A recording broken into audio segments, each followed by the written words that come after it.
एक ऐसा सन्यासी जो अपने वैराग्य, ज्ञान, विवेक, ध्यान, साधना की सुगंध से प्राणी मात्र को आत्मानंद की अनुभूति करा रहा है। एक ऐसा प्रवचनकार जिसके प्रवचन श्रवण के लिए हर जाति, संप्रदाय, समाज, क्षेत्र के लोग आतुर रहते हैं। एक ऐसा आत्मार्थी संत जो श्रमण संस्कृति की लौ को भौतिकता की चकाचौंध में भी निरंतर प्रज्वलित रखने हेतु संकल्पित है। एक ऐसा आध्यात्म योगी जो अपनी ध्यान साधना के द्वारा पूरे विश्व को सुख, शांति, समृद्धि का मार्ग दिखा रहा है। एक ऐसा महासाधक जो भारतीय ऋषि परंपरा को पुष्ट रखते हुए साधनारत है। एक ऐसा समाज सुधारक जो अपनी परंपराओं के निर्वहन के साथ सामाजिक विसंगतियों, कुरीतियों, आडंबरों पर वैज्ञानिक तरीके से प्रहार कर रहा है। ऐसे महान व्यक्तित्व का नाम है आचार्य सम्राट पूज्य श्री शिव मुनि जी महाराज साहेब।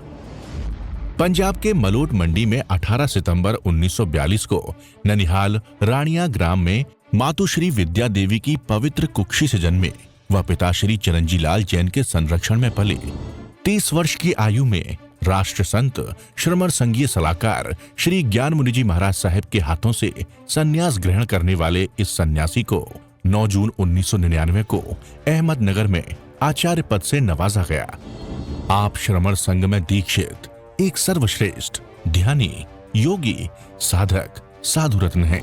विभिन्न समाज सेवी संस्थाओं, संघ, संगठन व विश्वविद्यालय आदि ने आपको सम्मानित कर सात्विक गौरव की अनुभूति कर रहे हैं। श्रमण संघ के चौथे पटधर आत्म साधना तेरी निर्मल निर्जय, प्रभु आत्म साधना तेरी निर्मल निर्जय, तेरी वाणी अमृत है,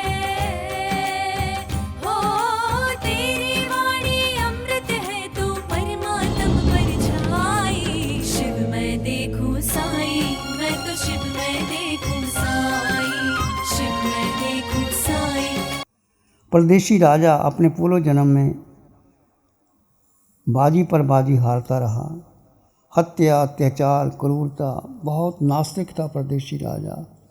मानता नहीं था आत्मा परमात्मा क्या होता है और आत्मा को देखना चाहता था, जानना चाहता था। राजा था, कोई किसी को मौत की सज़ा होती थी तो उसको बुला लेता था, उसके टुकड़े टुकड़े करके देखता था कि आत्मा कहाँ निकलती है। कमर में बंद कर देता था कि देखता आत्मा कहाँ निकलती है। किसी में बंद कर करके शीशे के बर्तन में बंद करके व्यक्ति को बंद कर देता था कि आत्मा कहाँ निकलती है, परंतु आत्मा दिखाई तो देती नहीं। आत्मा का रंग नहीं, रूप नहीं, अमूर्त है आत्मा, और वो उसको देखना चाहता था। ऐसे बहुत सी हत्याएं की। विद्वान भी था परंतु वो सिद्ध करना चाहता था, नास्तिक भी खोला था। ऐसा जो उनका मंत्री चित्त, उसको लगा कि मैं कैसे इसको धर्म के रास्ते पे लेके जाऊं। घर में यदि आपके घर में या आप अच्छे पद पर हैं, आपके पास कोई अच्छा सलाहकार है, वह अच्छी सलाह देता है आपको, चाहे आपका बेटा है, आपकी पत्नी है, आपका भाई है, वो अच्छी सलाह देता है, उसको मान लेना चाहिए। ऐसा नहीं कि मैं क्यों किसी की बात को मान लूँ। तो चित्त सारथी ने सोचा कि मैं इस राजा को, जो क्रूर, हत्यारा, निर्दयी है और किसी की बात सुनता नहीं, नास्तिक, घोर नास्तिक, आत्मा परमात्मा को मानने से इनकार कर देता है। और फिर वो उसने एक उपाय सोचा कि राजन, आपने कहा था घोड़े कि घोड़े लाओ, घोड़े तैयार हो गए हैं, आप कहो तो हम चलते हैं घोड़े की सवारी करने की। राजा ने कहा चलो चलते हैं। तो घोड़े जो शिक्षित किए हुए थे उस घोड़े पर खुद सवार हो गया चित्त, और राजा को अलग घोड़ा दे दिया। तो खूब दौड़ाया राजा ने, चित्त ने खूब थक गया, दूर जा कर के घोड़ों का परीक्षण करने गया। और आखिर जब थक गया तो सोचा वापस कैसे जाएं।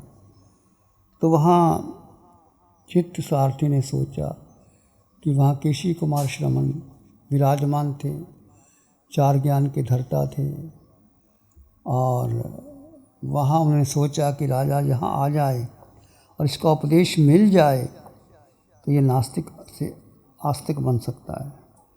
तो वहाँ आता है, राजा को कहते अब घोड़े थक गए हैं तो यहाँ विश्राम करते हैं। उसी आश्रम में, उसी स्थान उद्यान में जहाँ केशी कुमार श्रमण थे वहाँ आ जाता है। और राजा ने देखा कि ये कौन है, ये कैसा, क्या उपदेश दे रहा है। उस नास्तिक था, उसको तो विश्वास ही नहीं था। चित्त सारथी ने कहा कि देखो राजन, ये बहुत बड़े मुनि हैं, ये धर्म का उपदेश देते हैं, चलो कहते आप सुनना है तो राजा नास्तिक था, खड़ा रहा, और केशी कुमार श्रमण तो आत्मज्ञानी थे और मन प्रिय ज्ञानी था। पहले चोट मारी, राजन तू तो चोर है। उसने कहा मुझे चोर कैसे कह दिया, मैं तो राजा हूँ। कहते राजन, तुम्हारे राज्य में कोई माल लेके जाए और चुंगी ना दे तो उसको क्या कहोगे। राजा कहेंगे हाँ चुंगी तो देनी चाहिए क्योंकि नियम है। तो कहते जब तुम उसको नहीं बख्शोगे, जो दोगे, तो तुम इस उद्यान में बिना पूछे आ गए और आज्ञा भी नहीं ली और यहाँ आकर भी खड़े हो गए, तो तुम भी तो चोरी हैं। वो ठगा रह गया कि मेरी बात मन की कैसे जान ली। बैठे, बड़ा संवाद हुआ, आत्मा की चर्चा हुई। केशी कुमार श्रमण ने बहुत सटीक उदाहरणों से समझाया कि आत्मा है, आत्मा के सिवा कुछ भी नहीं, तुम क्या जानते हो, करते हो।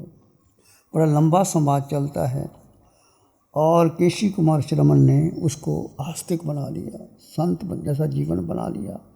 परदेशी राजा का जीवन ही बदल गया और जा कर के उन्होंने गृहस्थ धर्म अंगीकार कर लिया। भगवान से, केशी कुमार श्रमण से क्षमा मांगी और अनुव्रत ले लिए और आता है राज्य में। अब राज्य में इसको कोई दिलचस्पी नहीं रही, अब राज का कारभार भी छोड़ देता है और अपने जो राज के 4 हिस्से कर देता है।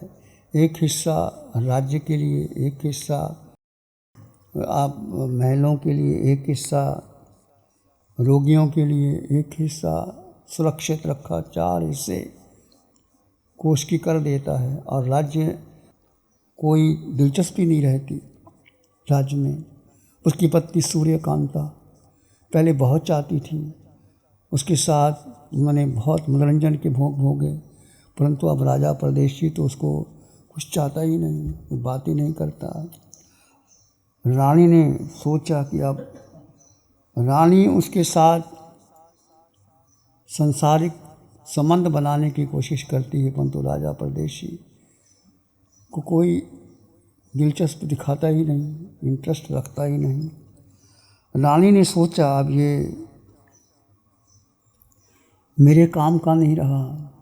स्वार्थ की दुनिया, जब स्वार्थ पूरा नहीं होता तो कैसे जो पति है या बेटा है, कैसे जीवन बदल जाता है। रानी ने सोचा कि अब ये राजा मेरे कहने के अनुसार नहीं चलेगा। पुत्र को बुलाया और पुत्र को कहा कि देखो तुम्हारा पिता अब कोई राज्य में दिलचस्पी नहीं रखता, राज काम कैसे चले जाएगा। ऐसा करो तुम राजा कोई हत्या करके राजा बन जाओ। बेटी ने कहा माँ ये कैसे हो सकता है, वो तो पिता है, वो राजा है, मैं ऐसा काम नहीं कर सकता। अब देखा बेटा भी नहीं मानता।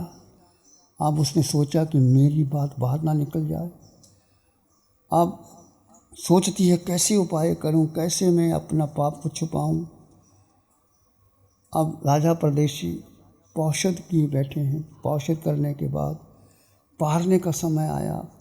उसकी रानी सूर्यकांता ने भोजन में विष मिला दिया, जहर मिला दिया।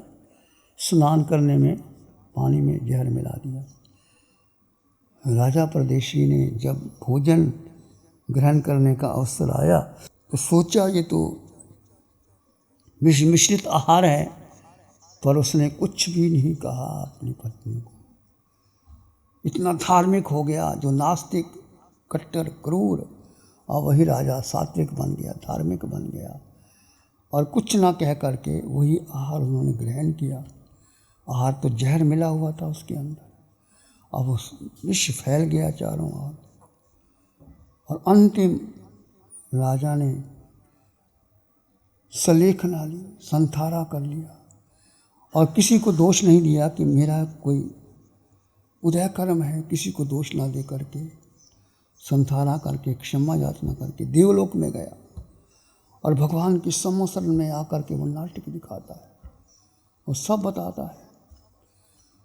तो पूछा गणधर गौतम ने, प्रभु ये कौन थे देव जिन्होंने नाटक दिखाए सब प्रकार के? भगवान ने सारी बताया कि ऐसे वो राजा परदेशी था, उन्होंने संथारा लिया, सलेखना ली, देव बना, देव आने के बाद ये नाटक दिखाया। तो कहने का अर्थ जीवन कैसे बदलता है, जीवन का भरोसा कुछ भी नहीं। जीवन में जितना भी हो सके जाना ही है जीवन में अंतिम समय, तो जीवन का व्यामोह नहीं करना चाहिए।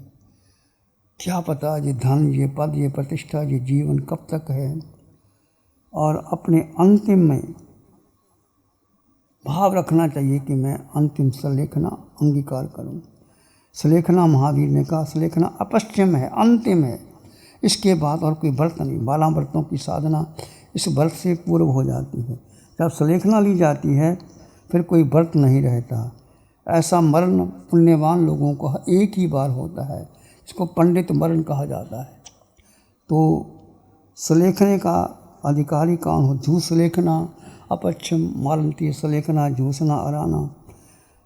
अपश्चिम अंतिम जो सलेखना है, जूसना, जूसना का अर्थ है प्रीतिपूर्वक इस व्रत को अंगीकार करना। प्रीतिपूर्वक व्रत को यदि आप अंगीकार करते हैं, ऐसा नहीं कि क्या करें दुखी होकर के कि मेरा अंतिम समय आ गया है, अब छोड़ करके स्वीकार करके सब उसको जीवन में अंगीकार करते हैं।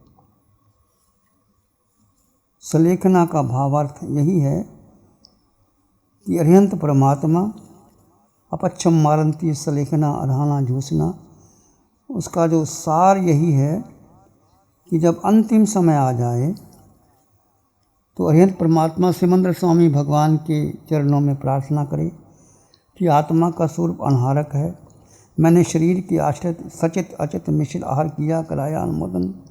इस भाव में, पर भाव में, अनंत भाव में आहार के प्रति लुब्ध हुआ हूँ, तो भोजन में रस लिया, भोजन को लेकर क्रिया प्रतिक्रिया की, अनुमोदन किया, उसके लिए अंतःकरण से क्षमा मांगता हूँ।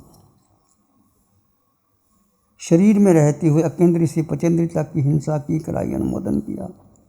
चोरी की, झूठ बोला, चोरी की, मैथुन का सेवन किया, परिग्रह रखा, रखवाया, समस्त कर्मों की आलोचना प्रतिक्रमण प्रायश्चित करता हूँ।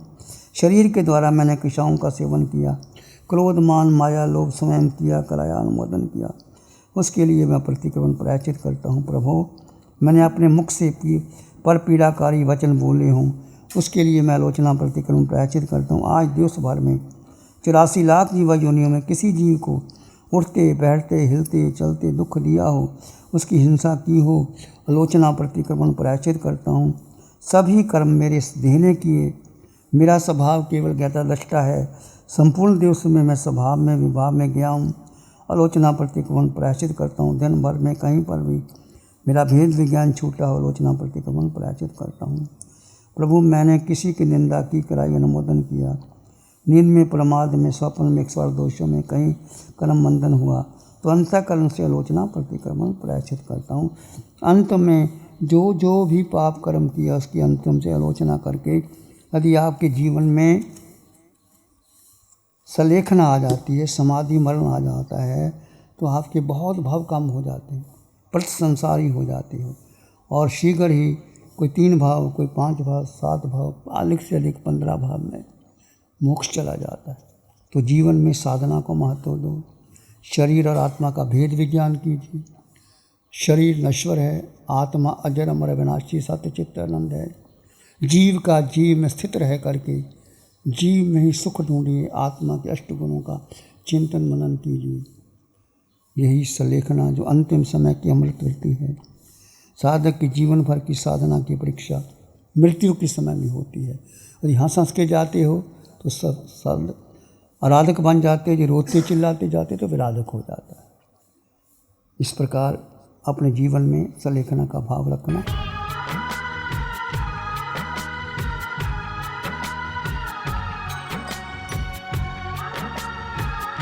ध्यान करेंगे, आंखें बंद, मन वचन काया शांत, शरीर शांत, विचार शांत, सृष्टि शांत, वातावरण शांत, हर दिशा हर किनारा शांत शांत शांत।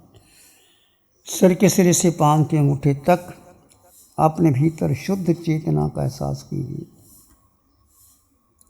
तुम मात्र मात्र मात्र आत्मा, आकार में निराकार आत्मा, शुद्ध आत्मा, पवित्र आत्मा, निर्मल आत्मा,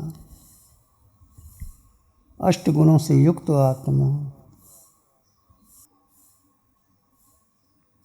आकार में निराकार आत्मा, शुद्ध आत्मा, सत्य आत्मा। अपने भीतर मंगल का भाव लाएं, प्राणी मात्र के लिए मंगल की कामना कीजिए।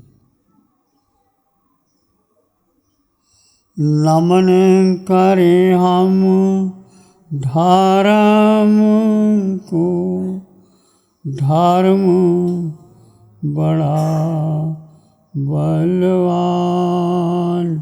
नमन करें हम धर्म को, धर्म बड़ा बलवान।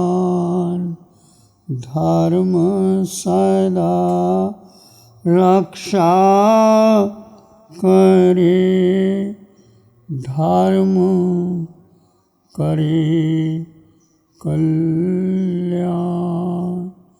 धर्म सदा रक्षा करे, धर्म करे कल्याण। सबका भला हो, सबका मंगल हो, सबका शुभ हो। इसी में एक लंबा गहरा श्वास लें। अरिहंत परमात्मा के चरणों में अनंत कृतज्ञता ज्ञापन करें। एक और लंबा गहरा श्वास लें। अरिहंत परमात्मा के चरणों में नमन और वंदन। दोनों हाथों को आंखों पे ले जाएं। हल्का सा स्पर्श, धीरे से आंखें खोल सकते हैं। नमो अरिहंतानंद, नमो सिद्धानंद, नमो आयरियानंद, नमो उच्चायनंद, नमो लोए सब सावनंग, धम्मो मंगल मोकीठम अहिंसा, संयमो तमो देवावित्तं नमं संति जस धम्मे श्यामं।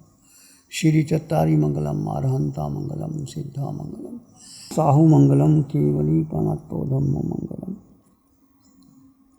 चत्तारी लोग उत्तम, अरहंता लोग उत्तम, सिद्धा लोग उत्तम, साहु लोग उत्तम, केवली पनत्तो धम्मो लोग उत्तम। चत्तारी शरणं पवज्जामि, अरहंते शरणं पवज्जामि, सिद्धे शरणं पवज्जामि, साहु शरणं पवज्जामि, केवली पनत्तं धम्मं शरणं पवज्जामि। चार शरण कहरण जगत में, और न शरण कोई होगा, जो भव्य प्राणी करे आराधन, उसका अजर अमर पद होगा, उसका सदा ही मंगल होगा। पिछले 60 सालों से केजीओसी ग्रुप अपनी 4 ब्रांड कोहे, कंगारू, म्यूनिक्स और माइल्स के माध्यम से हाई पोजीशन प्रोडक्शन के द्वारा दुनिया में जाने माने लार्जेस्ट मैन्युफैक्चरर्स में से एक है। जैसे staplers, staple remover, paper punch, gun tacker, app tool, geometric tools, stitch wire और किचन में यूज होने वाले प्रोडक्शन से दुनिया के लगभग हर देश में उपलब्ध है। ये प्रोग्राम केजीओसी ग्रुप के सौजन्य से प्रस्तुत है।